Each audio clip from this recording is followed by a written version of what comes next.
Welcome to some One Piece action. So we're just showing off the Nami deck again. Like I said, we've gotten good results from this build. So much so that I'm hoping people try it out. And of course, you know my motto, we can only take a deck so far. Somebody out there in the land of One Piece TCG is going to be able to take it to the next level. So just showcasing some more matches and hopefully somebody gets inspired, tries this out, see how the flow of the deck is overall, because that's important. Like having I'm gonna just be cute with this. Having a weapon and not knowing how to use it, right, could just bring more harm to the user than good, right? So here's just more matches and like it's relatively straightforward, of course. You know, you're drawing instead of the using so many of those mill cards, you're drawing, but the key mill cards are the mill 7 because of the amount, right? That sheer amount of mill is such a difference maker that it is hard for the opponent to be able to deal with that. So, like essentially, if you look at how Nami decks play out, the way the current deck is, you need like maybe 1 mil 7, right? But you can't just, you're not expected to catch that because of how the builds are, right? They're not built traditionally.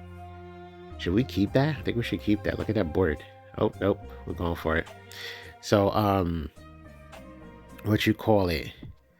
So yeah, you can't just splash these cards into the deck because that deck is orchestrated in a certain way where it's just like, yeah, I'm gonna swing. You're probably gonna be able to stop this, and then I can't protect my character. Da da da.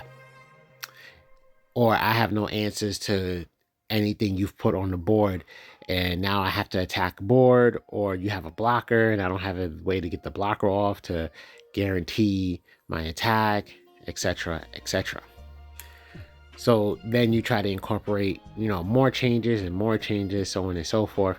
Because once again, just to kind of bring it back home, those Nami decks that we see being played tend to just need that one nice mill 7, and the win rate would be insane, right? So it was just like, okay, well, mathematically, how can we get a similar dig into the deck and being able to catch that mill 7, since it is impossible for the opponent to not take life cards in a traditional game. I mean, when you look at a traditional game of One Piece, it is very rare to get a perfect, right? And we're talking about not you gaining life in the middle of the game. We're talking about legitly not taking any sort of damage. So you see right here, we have access to the mill and potentially milling 14 cards. Are we going to go for it? Or, okay. Probably shouldn't attack with the Belle Marie, in my opinion. Okay, we're going to go for it. Only because I felt like they should definitely be able to counter out. And they didn't. So, you see, I was wrong. I want to say that attack is to get them to chuck a card. Because their life is so low, I'm sure they wouldn't want to take that damage.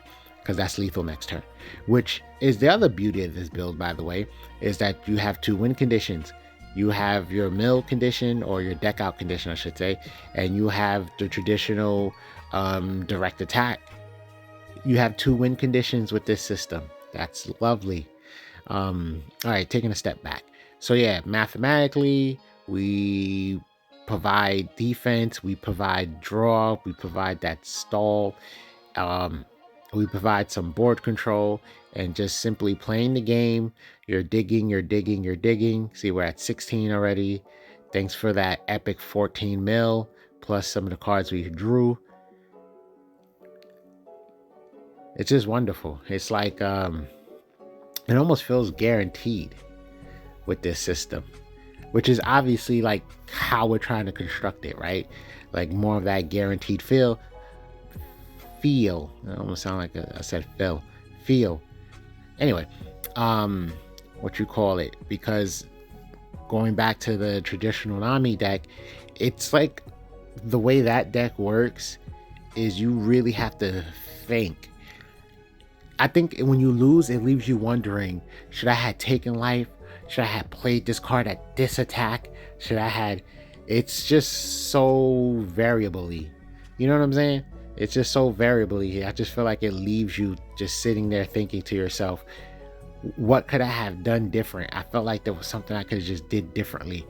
I probably could have did something different. I would have won, and it's like you'll never know because of when you play your cards, right? That's so important because you're milling.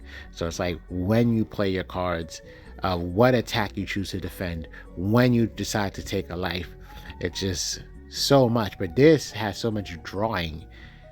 There's so much drawing in this deck that the mill is more of a complement to the drawing. So you get to see more cards that you feel, that you might need, that you feel like you need, So you see we got literally 4 blockers in our hand. We can get extra defensive with this. Oh, we decided to bounce back that chopper and play 2 blockers. Now, yeah, that chopper will allow them to get something else on their board, but when you look at their board state, it's pretty weak. Not much to worry about. So we essentially just stopped an attack from happening. Now, instead of having access to basically all 10 Dawn to really cause some trouble, see, now it's like they don't have that attack. They got that one attacker because they're more than likely not going to want to attack with their blocker. So that was a good call. Sometimes you have to see the value and the reward. You bounce a card back and it's like, okay, they're not getting much back from doing this.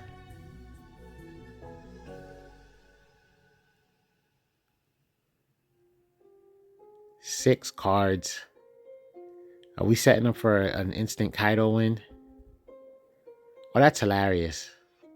Okay, yeah, they saw the writing on the wall. They're like, you.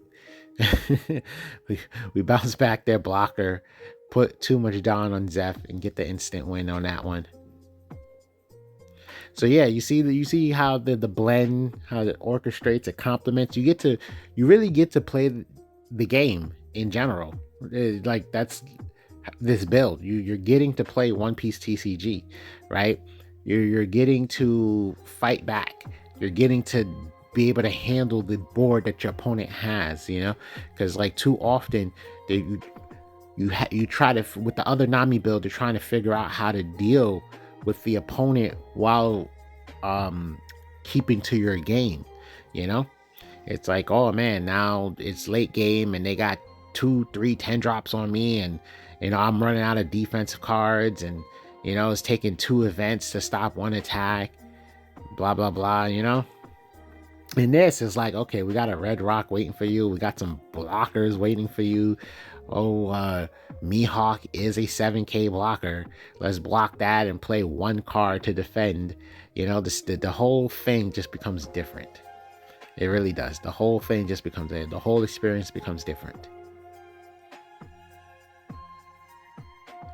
And it's funny because, where the other Nami deck truly relies on your triggers, like trigger cards is really important, this one doesn't. You're playing a regular game of One Piece, so you don't have to worry about having a hit in certain cards and trigger. You really don't. See, we just nicely answered their board. Our hand is looking kind of sus, I ain't gonna lie. Hopefully we draw into some tools here. But if he starts 10 dropping us, at least we got it. I can tell you that.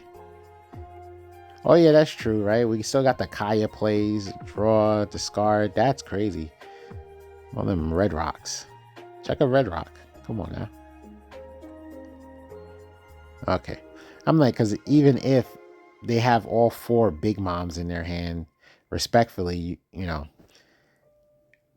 them playing 1 back to back to back, and you're just red rocking is not going to work out for them, in my opinion. Like, we already got a Zeph established, like, you feel me? But we keeping them red rocks because this is yellow. I think that's what this is about. Being that this is a yellow deck, we're just going to keep the red rocks in our hand.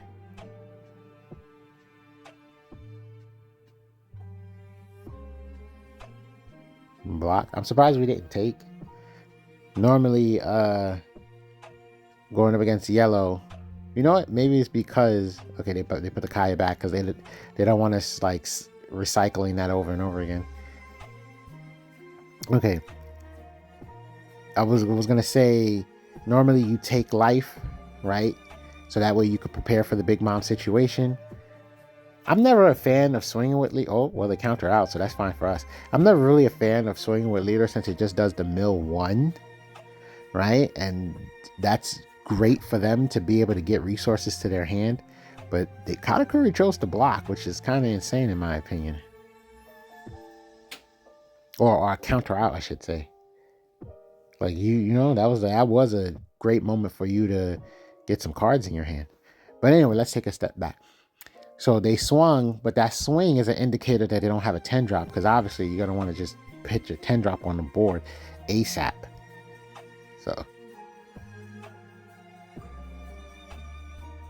yeah, the basil and the blocker with the effect, I'm guessing, or okay, we went with Nami, and I'm gonna assume it's because 3k attack power. It's still an attack value at the end of the day.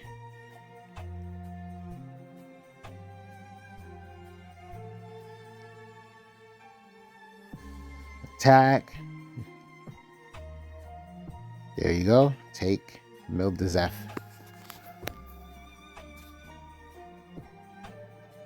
Dang, it's crazy how loaded our hand is. Now, we have 3 life and a blocker, so we're safe overall. But it's crazy how loaded our hand is. If they start playing 10 drops there, it's like almost, and I do mean almost, it's like they're just losing a turn. I mean, it rewards you by burning a life, so, like, respectfully.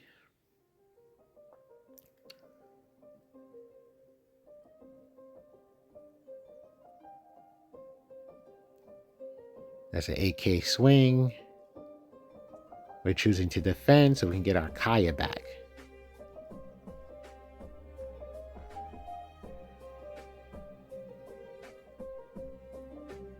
Okay. That's kind of interesting. Low-key debatable about putting the... I was like, I would have put Brulee in life. Yeah, it might be GG. I think my big moms are in life. Oh, maybe that's why they didn't put Brulee in life. That's another fun thing. Not fun, it depends on where you stand in this topic right now, but like Nami is one of those leaders where you're not really giving the opponent the resources from life, which is why usually if they swing with Nami, you just take it so you can get cards in your hand, you know. What other deck is like that? Like Anel, stuff like that, blah blah blah. So cards you might need to see, you're not going to see because I'm not really going to attack life. And the fun part about this system is, well, if I'm attacking life, I'm trying to mill 7. So heavily rewarded.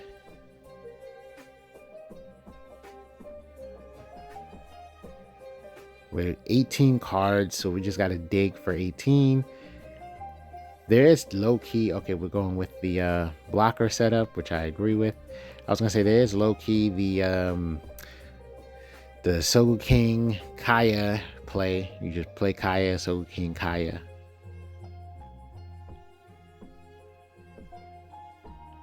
Count the cards, because we might not. There's a chance we don't need Belle Marie. Zeph bounces back, so I understand holding on to him. Okay, we got rid of a 2K. I don't play a blocker. We have 13 cards left in deck. But we got 3 blockers on board. Keep that in mind. 3 blockers and 2 life. This is just a wall. That's hilarious. Finally, one of them. Oh, and we lost a Kaya for that. Hilarious.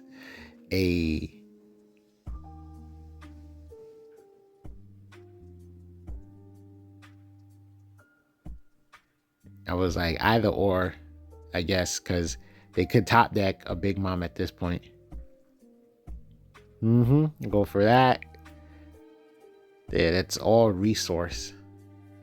Finally hit that gravity tiger because we had so. I said gravity tiger. Oh, forgive me. That red rock. We had so many in hand.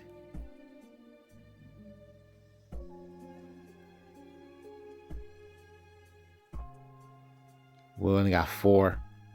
Sadly, we don't got any extra plays, but at least this has the opponent thinking we got an event. Sometimes you got to bluff. Sometimes you got to bluff. I mean, granted, there was nothing we can respectfully do with that Don. So we're not really bluffing, but at least it leaves the opponent thinking. You get what I'm saying? You see what they just did? They just swung for 9. So they definitely thought we had that.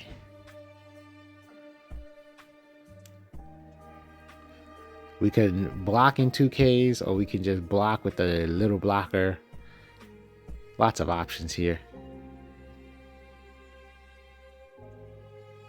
We got 11. Yeah, resource only situation. Resource only situation. That attack just allowed us to burn one of their resources.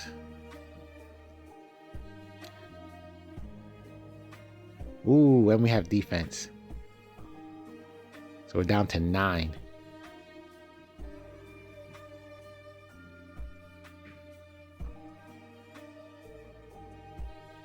So we're down to 9. Draw, we 8. So Kaya, so we can Kaya, that's 6. And then if we bounce a Kaya, yeah, that would be what we need. Yeah, as long as you count everything, we're good. See, now that doesn't matter.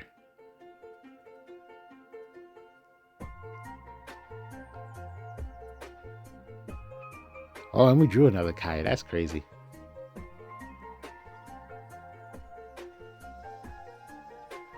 So we're meant to win. Yeah, as long as you're careful with your clicks. That's all you need. Return a Kaya. Draw 2. Let's check another 2.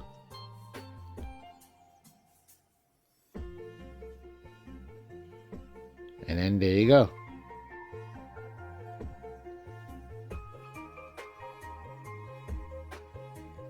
That was a lot. That was a lot.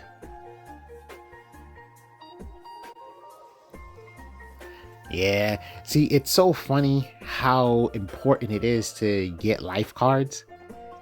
It's just so funny. And granted, I don't know if that would have made or break the game for the Katakuri player when they countered out that one time, which they just should have took. They countered out that one time. But it's just one card, and like I said, we had all our red rocks. So it didn't matter. It really just didn't matter. But I'm speaking to the fact that games change so much if you can just draw your life cards. That's obvious, right? Of course, right? But yes. So if you have if you have a play style or a leader where it's like, yeah, I don't really need to touch those life cards, you do lots of harm to your opponent without realizing it. It's like, I don't really need to touch that. That's why I love our Robin deck, which is another deck I'm hoping we can just really get out there and get people trying out, because that banish tool, that's just automatic. Yeah, you're not getting access to this resource. You're not. It's all banish. That's how important drawing life cards is in this game. And then once you get comfortable, because there's so many cards that would make you draw life, and obviously the effects have to be worth it, but once you get comfortable in managing life cards, this game changes dramatically as well, right? Because it's like, I think in general, the game doesn't start until you got 2 life. I think that's a just general rule in my book. But what you call it, yeah, for yellow, because if you're a yellow deck and you have at least two different ways to gain life, like consistently, like, you know, you're gonna see this card which gives you life, or you're gonna see that card which gives you life, right? You can afford to draw a life card with an effect to gain like a strong advantage. Don't be scared, just go for it. That's just something I've learned, and you'll get rewarded because you don't have to worry. You're a 5 life leader, and you drew. Now synthetically you're a 4 life leader, but guess what? You just gained the life back. You're back to being a 5 life leader synthetically, right? So now you just allowed yourself to get access to a resource to gain some benefits. You know, this effect was strong. It was worth it. Boom. Now the whole game changed because I wasn't afraid to draw a life card. But like, I kind of think in the back of my mind, people are still hesitant on using effects that would cause you to draw life cards. Now, there you go. I was like, this Vegapunk should know better. Hopefully they know better. But they had 2 life. No matter what, it's going to incentivize them to counter out. But then again, as a Vegapunk, you're not really scared to take life because you could just keep putting life into your life, right? So, yeah. So 2 life don't mean much to Vegapunk. Hey, 1 Don, put this right on top. I'm okay. You know what's interesting about Vegapunk though? There's some strong defensive yellow events that only work when you're low in life, and he starts the game low.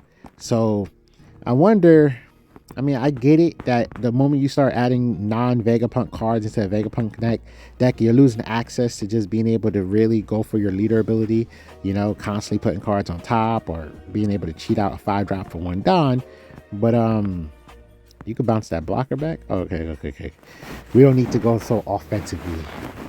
But anyway, yeah, the more non-Vegapunk cards you're adding, the more you increase not being able to use your leader ability. So I can understand that. But hopefully somebody out there can find a nice blend of defensive cards to gain a strong advantage, right? Like that 1 card, 1 Don minus 3k, or what you call it, draw card, or whatever benefits is out there for just being low in life. I'm sure they got more. I don't know how many. Those are just the ones off the top of my head. I don't even know the name of them. I just know of the effects.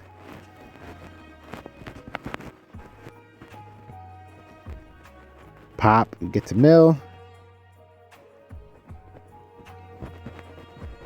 Back to see all those 2K Mihawks in hand.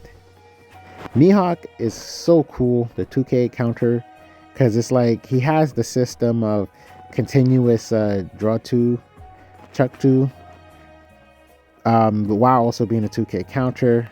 So if you need something on the board, it's like, hey, yeah, you don't have, you're gonna get value out of this. Don't worry about it. The value, you're gonna get that value out of this. Attack, draw 2, check 2. Attack again because you left it on the board. Draw 2, check 2. But obviously in a Nami deck, they're gonna tunnel vision on that card. So you only might get 1 turn with that.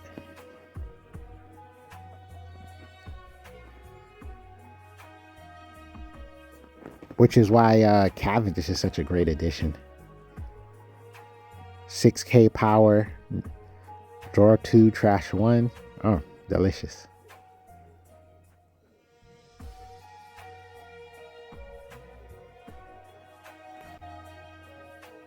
Our hand is good.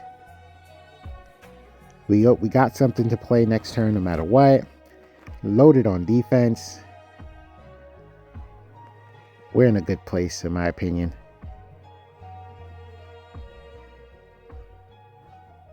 I mean, if they had 10-drop ace, we might have been, it might turn to a bad place real quick, but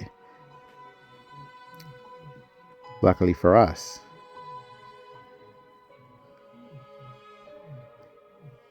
That's the sad part about not having like a boss card, because then if you hit like a search in a deck that doesn't have like a boss card, so you have to use like a random card, an out of place archetype card as your boss card, you bottom deck them. That's why I strongly believe that's why they came out with those cards that can search for anything 4 and up. It's for decks that have to borrow cards from other decks. essentially. It's like, I mean, when you think of like, let's say Carrot, they just came out with only 5 drops, right? You look at Vegapunk, off the top of my head, to my knowledge, only 5 drops. And maybe some other deck out there, just 5 drops. Iceberg, right? Iceberg, just 5 drops. Like, so you need to borrow a top end. And because you need to borrow a top end, you know, it's like, well, if I play my default search card, I'm bottom decking what I need for my late game. If I become unlucky, I have to hope to top deck them or get them out of life. So, you know, once people figure it out, I feel like those search cards are going to have a very strong impact on the game. Dad, we down to 1 card. Or 1 life, I'm trying to say. We down to 1 life. But Vegapunk is like starving. Got no resources. Maybe they were being too aggressive here.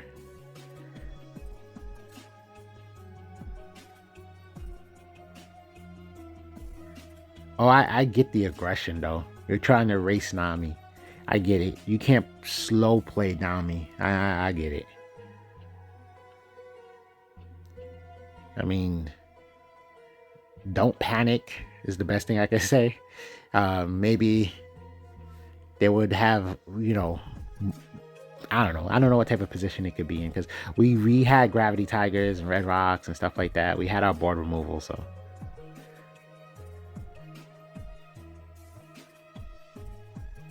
That's crazy. When you really think about it, that's crazy. Because we had a Gravity Tiger and they got no hand.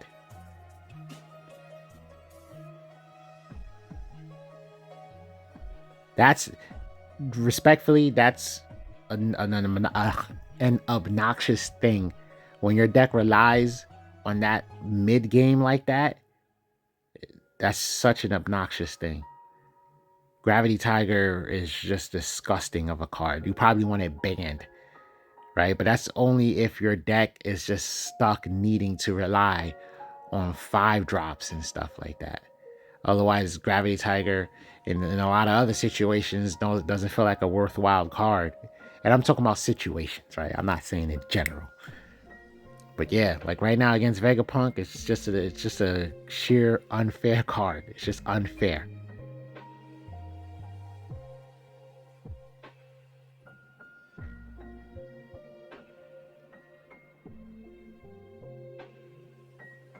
And then Gravity Tiger. Gravity Tiger to me was always strong against yellow. If you rewind the hands of time, before Doflamingo got good, and I think Anel was causing havoc, right? In that matchup, we just have to hunt for Gravity Tigers. We would just play look at the top 5, bottom deck it. Look at the top 5, bottom deck it. In order to win, we literally needed 1 Gravity Tiger. And then you shouldn't even attack. That's the crazy part, right? It was like, don't even attack. Get your Gravity Tiger. Now you're attacking. You poke the board. You poke. And then, oh, okay, you trigger summon. Cool. Trigger summon? Okay, cool. Gravity Tiger. And it was just, the win rate was insane against yellow. It was just insane back then. All thanks to Gravity Tiger. Because you're relying on triggers. You do know those trigger characters are like 4 and lower, right? Yeah, that's the game, right? Unless that's an event. That is an event. Crazy. Oh, okay. Oh no, that was a blocker. What the heck? Kaya? Well, Thanks for watching.